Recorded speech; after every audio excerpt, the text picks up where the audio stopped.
Welcome to pkpioneers.com tutorial. Today we'll show you how to export data from Sage 300 or ACCPAC using custom export data software. First, open the export data exe. Here you can choose the date for which the item data is required. We will uncheck it to get complete data. If you need only new items, then only select the date confirmed from head office. Below that you can choose the price list. Retail is for full price and sale is for discounted price. Once the price list is selected, select the radio button that says MF data. After that, if you require the stock transfer data, select issue data, otherwise you don't have to select it. Here you have to select the time period to get all the transfer documents sent from head office. You can select the branch from Finder button.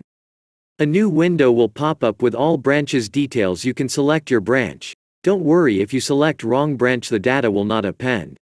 If any of the items in POS not showing tax, then select tax data, otherwise you don't need to select it.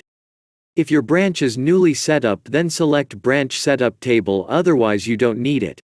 If any bank is missing or head office has added a new bank, then select send banks, otherwise you don't need it. If any cities are missing or head office has added some new cities, then select send city, otherwise you don't need it. If any promotion is missing or head office has added a new promotion, then select send promotion data, otherwise you don't need it. Now we will uncheck all the unnecessary data so we can get only what is required. You will add your email address where you want to receive the data file and then press send button. Now we wait until a new pop-up message appears that says data is sent to email. Now you know how to export data. Please like, share and subscribe.